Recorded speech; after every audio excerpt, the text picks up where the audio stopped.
Hey, how are you?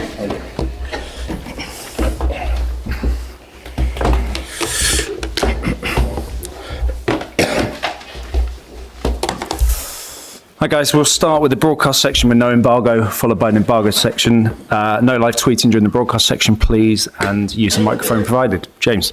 Hi, Ange. How's Richarlison's calf? Yeah, not good. He'll miss. He'll miss the next 2 games. So nothing serious, but obviously enough to keep him out of next 2 games. And Bissouma, unfortunately, picked up a knee injury on the weekend's game, so he'll miss sort of the last 2 games of the season as well. Everyone else who played is okay. A proportion of your fans won't want you to win this game. How do you feel about that and the potential atmosphere it might create? A proportion of our fans. What does that mean? Difficult to say. Proportion? Difficult to say how many. Really? What, 50%? 20%? 1%? Just give me a rough estimate in your mind.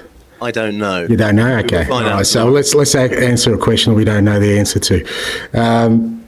Yeah, that's fine. People are allowed to feel the way they do, but I think I've been, again, really consistent and I think really strong in my beliefs that, it's important for this football club to get to where we want to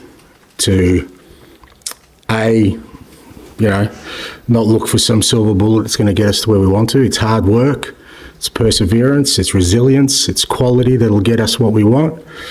Not to fall for any sort of false dawns or any short-term result reactions, stick to the course. And thirdly, know what real success looks like. Real success looks like trophies.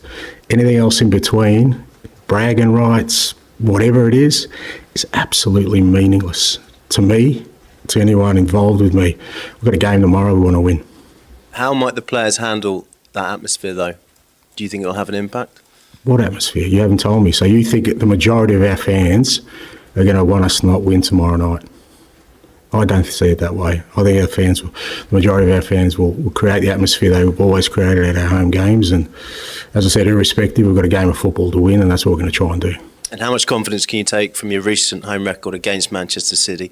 Pep Guardiola's side have never won at the Tottenham Hotspur. Well, my recent home record is 1 loss against Manchester City, mate. So I'm not going to take any confidence from that. So what I'll take confidence from is, we've got an opportunity to measure ourselves against, the best. Tomorrow night, a team that's consistently striving for honours, a team that we want to try and emulate one day, and the best way to do that is to measure yourself against them by being yourself. And we'll go out there tomorrow night, play our football and see where it takes us. Charlie. Hi, Ange. You just kind of touched on it, but how big a test is this for Spurs, given the fact that your team just got back to winning ways on the weekend folling that run of losses? I don't think that doesn't really matter. Anytime you're going to play against Man City, particularly if you're going to play them towards the end of the year when they're always, seems to be at their best, it's a hell of a challenge whether you've gone into it, winning 9 in a row or like us, just one game. It's always going to be a test, but that's the exciting bit. You want the test, the opportunity to take them on, and we get that at home tomorrow.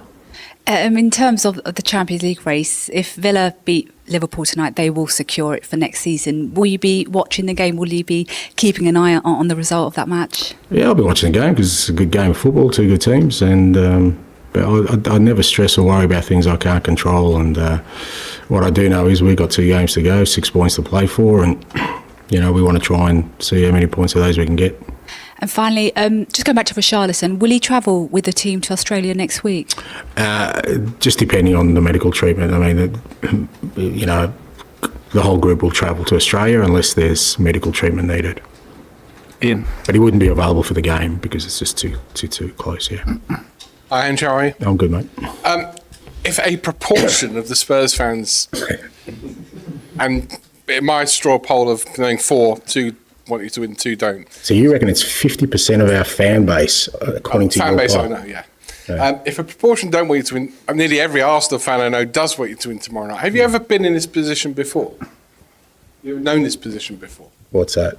Whereby your deadliest rivals want you to win because basically you'd hand them the title. I don't know. I've never thought of sport in that way. I'm sure, you know, I like I said, like there's a pretty simple notion to this. There's a game of football tomorrow night. What do you think is going to happen? What do you think we are going to do as a team, or any team on this planet? Are we going to just try and win? It's a simple, basic premise. Now, how that makes people feel, I'm not really fussed. I don't really care. I'd hate to think that anyone thinks that we would go out there tomorrow night with anything other than trying to measure ourselves against a top team and maybe win a game of football that's consequential. How are we ever going to become a team that wins things if we don't win the big games, if we shy away from it? So why would we shy away from a challenge tomorrow night that exists? So, look, I get it. And look, you know, your straw poll of Arsenal fans, if it's correct, then we're going to walk out to 50% of boos and 50% of cheering tomorrow night. But I think that's highly unlikely. Moving it along a bit. Let's do that. Yes, do that. Last couple of home games, your centre halves have cropped up in uncentre half-like positions to score goals. Can we expect to see more of that, not only tomorrow, but moving forward with you? Look, it's part of our sort of evolution, and I think, you know, the great thing for us through this, particularly through this tough spell, is just seeing, as I said, for me, it's great because I just see how people react to it, you know, players. And I think there's certain individuals that have just really sort of gritted their teeth and wanted to change the course of events, not accept it. And, you know, I think probably because of kind of the nature of the where we are as a team at the moment, it's been the defenders, you know. It wasn't just the centre-halves. Pedro scored an unbelievable goal on the weekend. But I've loved seeing that. I've loved seeing the growth in guys like Mickey and Romero and others in there who you would never see unless you went through tough times. And I think that's important, you know. And you know, it's one of those things where you know that if you can tap into it moving forward, because again we'll have other challenges, is, you know, those kind of guys are showing the way to kind of change that course of events. You know, for me, that's it's really something to grasp onto. And finally, you're up against Pep tomorrow, who you spoke about earlier in the season in the games you played, both at City and the FA Cup game. Just talk to us about the achievement of winning a league title year after year after year in the league. You did it with Celtic. He could be on the verge of doing it for the first time ever 4 times in this league. Yeah, it is incredible. Yeah, sometimes people think, well, you know, once you win it once, it should become easier. But actually, it becomes more difficult. You've got a target on your back, and every year you've got to sort of consistently try and, you know, get guys to climb the mountain again, knowing they've already done it. And it's particularly in the Premier League, when you know the demands of the competition, and obviously, you know, they're always fighting. You know, City are always fighting on multiple fronts in terms of, you know, competition. So, look, I think it's a testament not just to Pep but to the whole organisation. They've stayed really sort of disciplined on a blueprint of how they want to achieve success, and they're bearing that fruit. Thank you. Charlie. Just wanted to ask you, from like your perspective as a football fan as well, like how much of a issue it is when you have a team with this level of dominance. We've never seen it. Team winning 4 in a row. They do it in such a way, it's, you know, they can seem almost unbeatable. When does that become an issue, do you think, as a fan of another team, that you start kind of feeling like it's hopeless? Well, they haven't done it yet. No, they haven't. So then that's an important point, sure, isn't it? Yeah, but if they do... Yeah, but that's what I mean. They haven't done it yet. But if you think they have, then it does become an issue, because all of us are just sort of putting down the red carpet for them. I'm not going to do that. And I think other managers will do that. I'm certainly not going to sit down and just, you know, watch them win again. That doesn't sit comfortably with me. But that's in the hands of each, you know, club to try and break that dominance, or, you know, and try and, you know, create teams that will challenge their dominance. You know, as a supporter, I mean, I've always felt as a supporter, I don't know, I mean, I have been a supporter of the game, and obviously I've supported clubs when I was younger. I was just interested in my club. I didn't care about anyone else, you know. I just wanted my club to win. I just wanted my club to be successful. Couldn't care less about other teams, apart from hating them to the core of my being. But apart from that, I just wanted my team to be successful. And just thinking ahead again to that game and the kind of fan perspective, and I think I would actually go further from the Spurs fans I speak to. I'd say the majority, what they're saying anyway, is that they do hope Spurs lose the game, which I'm not saying I agree with. I think it's, but I just wonder, do you think, obviously, Schadenfreude and laughing at your rivals has always been a big part of football. Do you think it's becoming, in the social media age or whatever, is it becoming an even bigger thing now than it was? Oh, look, if you go by social media, yeah, there's probably 99% of Spurs supporters who don't, if that's your world, but please don't tell me that's your world, Charlie. No. There's such a bigger world out there, mate. Oh, my God, please. We'll need to have a counselling session, if that's your world. Like I said, to me, I don't understand it. I understand rivalry. I was part of one of the biggest ones in the last couple of years in the world with Celtic and Rangers, and I understand rivalry, but I will never understand if somebody wants their own team to lose. That's not what sport's about. That's not what I love about the game. I love what I love more than anything else in the game is the competitiveness of, challenging yourself to beat someone and come out successful. Anything outside of that, it's got nothing to do with sport as far as I'm concerned. It's nothing to do with me. I just, if other people treat it that way where they derive pleasure from others' misery, that's not how I've lived my life. That's not how I perceive my role. My role is to bring success to this football club, and whatever proportion, whether it's his two mates or your 99% of people I know 100% of Spurs supporters want us to win, be successful and win trophies. That is without a shadow of a doubt. And us winning tomorrow night will help us, sort of bring joy to 100% of Spurs supporters. And just on Mickey, who obviously, you played really well in that left-back role, and you talked about how the reason really he hasn't done that is the physicality of it. Just thinking then ahead tomorrow, does that mean him from the start there is probably unrealistic in such a big game? No, look, as I said, I think we've from my perspective, I'm always mindful, and I think I've said it quite a number of times, and you can either take me on face value or not, is that I make decisions on all the information I have, and that information always isn't available and to the general public for good reason. But, there's reasons why we do what we do. Mickey, has had an unbelievable first year. Just astounding the levels he's already played at. But we want him here for a long time, and we want him to be the best possible player he can be.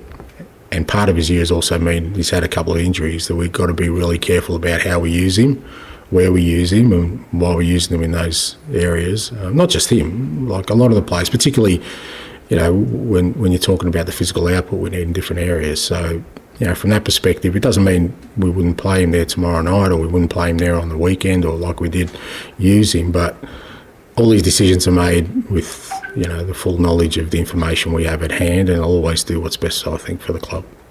Ali. Hi, Ange.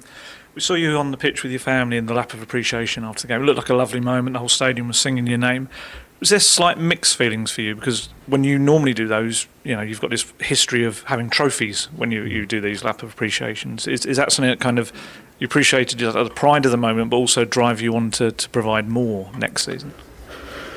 No, look, you can look at these things two ways. I think it is important you acknowledge the fans, and obviously we've got a game tomorrow night, but obviously it's a late game, and we thought, the weekend was a good time to do that because they've been a big part of our year.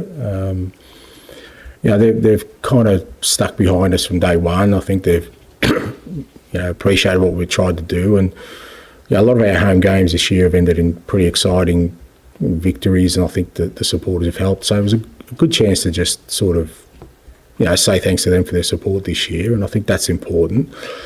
And the families, I often say, but they're the ones that kind of making the massive sacrifices through the year, and it just gives them that little bit of acknowledgement that they more than deserve. And I often say to players, when it's all said and done, the fans may move on to new heroes. You guys won't be talking about them.